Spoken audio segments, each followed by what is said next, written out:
Хәйрле көн, Татарстан, хәйрле көн, хөрмәтле телевизор караучылар. Бүген 18 октябрь, сишәмбе. Мин Эльза Ахмәтҗанова һәм тапшырубызның иҗат төркеме шушы минутта безнең белән булган һәрбер тамашачыга матур, файдалы көн теләп калабыз. Бүгенге көн тарихка нинди вакыйгалар белән кирип калган, шул турыда кыскача булыр. Ел сайын октябрьнең 18-дә халыкара галстук көнен билгеләп үтәләр. Ир-егетләребезнең кием салым аксессуары булган галстукны модага француз короле Людовик 13 кертә. Иң үзенчәлекле галстуклар арасында бриллиант ташлар белән бизәлгәннәрен әйтеп була. Бүген тәм-том яратучыларның бәйрәме, халыкара конфет көне. Бу шулай ук төрле конфет, шоколад, ирис, леденец кебек продукцияләрне җитештерүчеләрнең дә бәйрәм көннәре. Күптән билгеле булганча, баллы ашамлыклар кәефне күтәрергә сәләтле. Белгечләр һәм табиблар күрсәткәнчә, талпаннарның иң актив вакыты апрель һәм октябрь айларына туры килә. Узып баручы айда Татарстанда талпаннардан зыян күрүчеләр 62%-ка арткан. Республикабызда талпаннарга каршы 2000-нән артык җирлектә эшкәртүләр үткәрелгән. Шуңа да карамастан, сезон барышында табибларга 9000-нән артык мөрәҗәгать булган. Талпаннардан саклану чаралары турында тапшырубызның даими эксперты, медицина фәннәре кандидаты Илдус Лытфуллин сөйләп китер. Талпаннардан саклану өчен беренчедән аларның кая яшәгәнен белергә кирәк.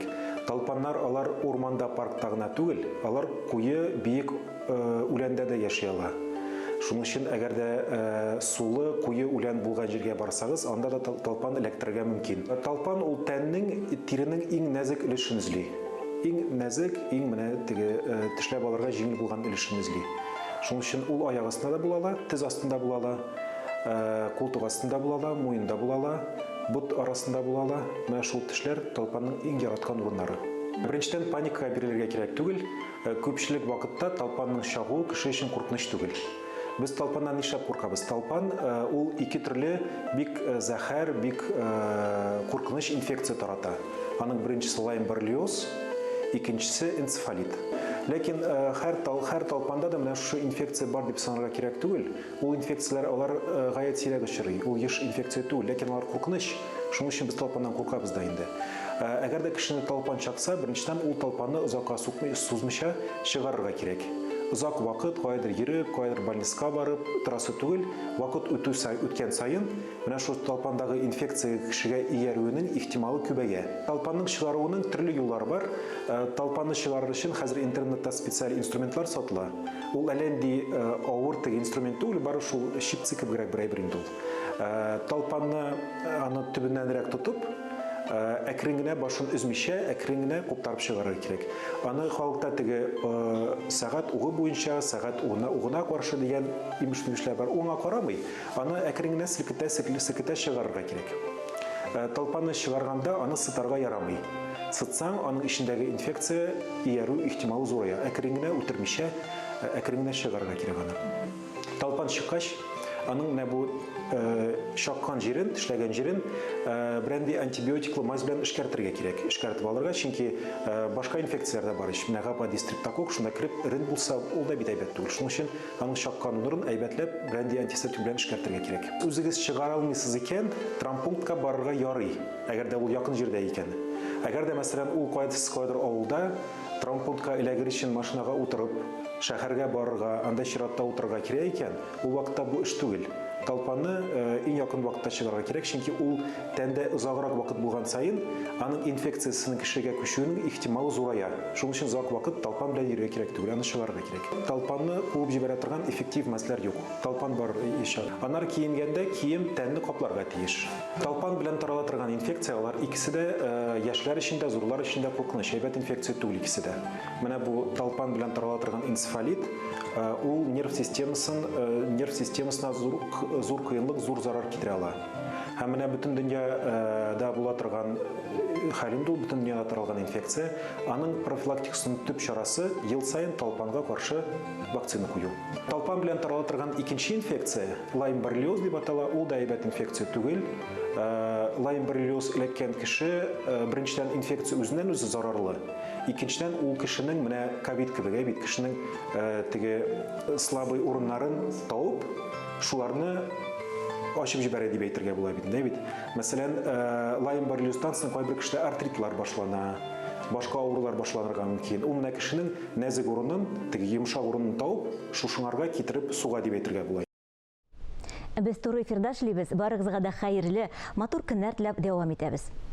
Октябрь айының беренче яртысы өлкән яшьтәгеләр декадасы буларак билгеле. Гадәттә бу вакытта алар өчен төрле чаралар уза. Республикабызның журналистлар берлеге дә читтә калмады. Радио, телевидение, газета, журналларда хезмәт итеп лаеклы ялга чыккан журналистларны җыеп, матур кичәләр уздырдылар. Ветеран журналистларга күрсәтелә торган ярдәм турында без Татарстан журналистлар берлегенең башкарма рәисе Ралия Фәтхетдинова белән сөйләшербез. Бүген ул студиябызның кунагы. Ралия ханым, хәерле көннәр, исәнмесез? Исәнмесез, хәерле көннәр. Сез 40 ел инде менә журналистика өлкәсендә хезмәт итәсез. Соңгы менә 10 елда журналистлар берлегендә.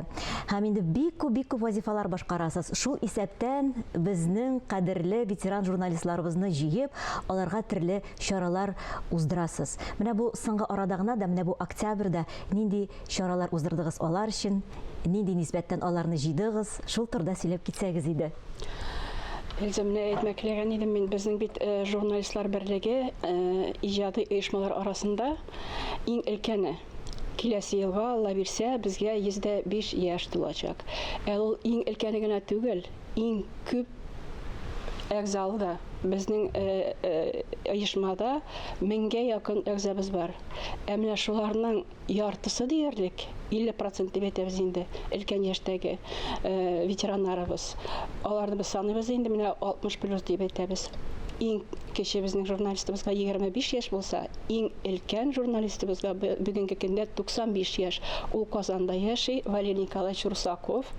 Икенчесе ветеран, Бөек Ватан сугышы ветераны Малов. Менә шундый кешеләр белән без эшлибез. Әлбәттә инде 500 өлкән кешебез булгачтан журналистлар берлегенең иң төп вазифасы дип әйтим инде, шул өлкәннәр кешеләр турында кайгырту, аларга булышу, аларны онытмау. Безнең принцип үлгәннәрнең каберен бел, исәннәрнең кадерен бел дигән менә халык мәкале бар бит, менә шуннан шулай эшлибез инде. Һәр елны без союз буенча майда һәм октябрь аенда, бигрәк тә безнең кайнар айлар инде алар. Чөнки нәрсә дисәгез, майда бит безнең төп бәйрәмебез, 19 майда. Анда инде без май буе эшлибез. Бер көн булып калмый, октябрь тоже шулай. 1 октябрьдә башланып китә. Декада дип әйтсәк тә, ул безнең 1 айга хәтле сузыла инде ул. Менә без аны башлаганда, быел да башладык инде, сентябрьнең ахырында баштан телефондан утырдык та 150 кешегә шалтыратып, аларны менә шул бәйрәм белән кытлыйбыз. Өлкәннәр бәйрәме белән кытлаганны көтеп утыралар бит инде алар. Әгәр безнең журналистлар берлегеннән хәбәр килсә, шатланырбыз, журналистлар берлеге исән икән дип шатланып утыралар. Бер Ралия ханым, мине онытмаганнар икән дип шатланып торганнардыр. Шул. Аннарысын әлбит безнең күп менә журналистларыбыз, өлкән журналистлардан менә бик күп азапланып ята торган иде, авырып ята торганнар бар. Аларны да онытмаска тырышабыз, аларның өйләренә барып кайтабыз. Аннарысын менә инде 3нче ел бу пандемия башлангачтан менә безнең Берлек рәисе Илшат Юнус Әминовның карары буенча күп кенә ветераннарга, бигрәк тә авыр хәлдә калган ветераннарга, инде может быть актив катнашкан ветераннарга азык-төлек сайланаларын пакетларында бирәбез. Менә 3 ел буе рәттән инде ул елына 2 тапкырда була. Май аенда да бирдек. 200 кеше, 200 ветераныбыз, өлкән яшьтәге журналистларыбыз менә шундый бүләкләрне алдылар. Бу елда инде менә әйтеп башлап киттек шулай телефоннан шалтыратып, аннарысын безнең журналистлар йортында алар өчен күп кенә чаралар башланды. Баштан без быелгы юбилейлар безнең тоже һәр елны күп була. 100дән артык кеше үзенең юбилеен үткәрә. 60, 65, 70, 75 кертергә кирәк. Инде быел шулай иттек. Бөтен актив ветераннарның юбилейларын кемнәр? Аларны журналистлар йортына чакырып, кунак итәргә булдык. Шулай булды да инде ул. 50 кеше җыелдылар бездә. Аннарсын беренче тапкыр Кая өлкәннәр, шунда балалар булса, яшьләр булса, кызыграк бит инде. Шаян тава дигәндән яшь балалар килеп, аларга концертта күрсәттеләр, музыкаль бүләк тапшырдылар, без үзебезнең бүләк тапшырдык.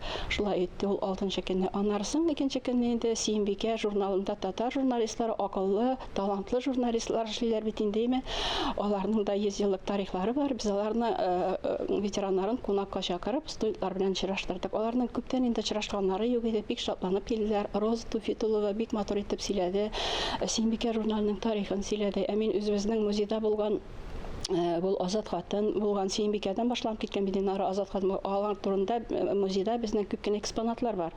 Аларны студентка күрсәтеп, һәрберсен ишәпләп кенә сөйләп, алар бик кызыксынып, аларны тыңлап, 2 сәгатьләп кунак булып шулай киттеләр. Бик кызык булды. Ondan soң хәзер татар журналистлары турында сөйләгәчтән, бездә бит инде интернациональ журналистика, рус телендә дә, чуаш телендә дә, удмур телендә дә газеталар чыга име. Шуның өчен тагын без рус журналистларында, рус ветераннарын, рус журналистикасында эшләгән күп белгән ветераннарны җыясы чара күргәннән Андрей Гавриловның 18 октябрьдә менә төп төгәл инде 80 еллыгына багышланган чара үткәреп, анда Арча каберлегенә барып, аны искә алу чара үткәрергә булдык. Шунда инде ветераннарны җыеп, алар белән сөйләшеп, шунда чараны менә ул кичә генә үтте. Юк, якшәмбе көнне үтте дигәндәй. Менә хәзер инде бу айлык октябрь айы бетәр дип уйлыйм мин. Безнең журналистлар бөтенесе китап язарга тырыша. Исән булса да, әле алар үлеп киткәчтән дә, алар артыннан туганнар да китап чыгара башлый. Менә шундый бер китап минем бик күңелемә төште. Ул Марсель Харисович Зарипов бар иде бит безнең име. Ул 10 ел элек китап язып калдырган булган. Мәңгелек шәһәр дигән. Ул Нижкамскның 50 еллык юбилеена багышланган булган. Аның татарчасы чыккан булган, әмма русчасы шул яткан инде 10 ел буе. Аның 18нче елда ул үзе дә мәрхүм булып китте. Инде 10 елдан соң аның флешкасын табып, аның хатыны Сәйрә апа ханым, Сәйрә ханым безгә килеп, әйдәгез шушы китапны чыгарыйк дигәчтән, без издательскә барып, сөйләшеп, аның эшләрен бетереп, менә ниһаять инде ул китап дөнья күрде инде. Дөнья күрде. Менә шул китапны хәзер зур журналистлар берлеге аша инде тәкъдим итәсе бар. Разия ханым, менә безнең журналистлар берлегенең эшчәнлеген безнең тапшырулар кысаларына сыйып бетми, вакыт шул хәл тиз узып китте. Алдагы тапшыруларда сезне менә бу матур шушы чараларыгызны сөйләр көтеп калабыз. Бүгенгә көнегез уңышлы үтсен дигән теләктә сезнең белән саубулашыйк. Саубулык, рәхмәт. Без дәвам итәбез. Мисыр халкы беренче икмәкләрне кояш нурлары астында кызган ташларга куеп пешерә торган була. Европада ипи пешергәндә бодай һәм арышны киң кулланалар. Безнең илдә электән икмәкләрне әши камыр куеп пешерә торган булалар. Зәй районында яшәүче уңган хуҗабикә Гөлсинә Гыйлаева кылмактан пешерелгән икмәк рецепты белән таныштырып китә. Мин сезгә бүген кылмак башы ясарга өйрәтәм, һәм инде кылмактан ипи, шартларында ипи пешерергә өйрәтәм. Югары Шипкә авылында яшәүче Гөлсинә Гыйлаева ипине чүпрәсез пешерә. Менә 20 ел инде ул әнисе, әбисе рецепты буенча гаиләсен файдалы һәм гади булмаган ипи белән сөендерә. Киптерелгән кылмактан иңелек ачыткы ясарга кирәк. 1 литр суга 2-3 уч кылмак салып, сары су барлыкка килгәнче кайнатып аласы. Кылмак суынгач, он салып, буламык ясала. Бисмиллаһир-рахманир-рахим. Ачыткы бер тәүлектән соң әзер булгач, ипине изә башларга да мөмкин. Кирәк кадәр җылы су, бераз гына тоз, шикәр кымы, үсемлек мае салып, камыр баса башлыйбыз. Кылмак ипи озак басканы ярата, тәмлерәк була ди Гөлсинә ханым. Әби инде үзе белде микән, килененнән өйрәнде микән. Менә шулай иттереп инде без ничә кеше шулай династия дип әйтсәк тә була. Менә мин 3нче буын булам бит инде. Шушылай кылмактан ипи пешерәбез. Басылган камырны берничә сәгатькә җылы урынга куеп торабыз. Күәстәге камыр кабаргач, ипи рәвешенә китереп, майланган табага салабыз һәм мичкә тыгабыз. Сәгать ярым, 2 сәгатьтә пешә ул. Менә Гөлсинә ханым кылмакны август ахыры сентябрьдә җыя. Югары Шипкәдә ул күп урында үсә. Иңеш буенда, әрәмәдә, күршеләрнең коймасында да очратырга мөмкин. Мондай ачыткыда пешерелгән икмәк туклыклы була. Ул озак саклана һәм үзенең тәмен югалтмый икән. Ипи генә түгел, бу камырдан башка ризыклар да пешерергә мөмкин. Кулмак ипи бик тәмле бит ул. Магазин ипине караганда менә шу йорт ипи, өйдә пешергән ипи бик тәмле була. Аны ашап туймассызлык. Менә без шуңа күрә инде шуңа өйрәндек, ияләндек. Хәзер инде 20 ел пешерәмдер мин шушы кулмак ипиен. Борынгыдан килгән гадәтне югалтмыйча, буыннан буынга сакланган рецепт буенча Гөлсинә ханым Гыйлаева кебек кулмаклы ипи пешерүчеләребез булганда милли ашларыбыз онытылмас. Тапшыруыбызны телевидение фондында сакланган Татар дәүләт җыр һәм бию ансамбле чыгышы белән тәмамлыйбыз. Мин Әза Әхмәтҗанова сезнең белән сау булашам. Һәр көнегезне матур фикерләрдән генә башлагыз. Исән, имин булыгыз.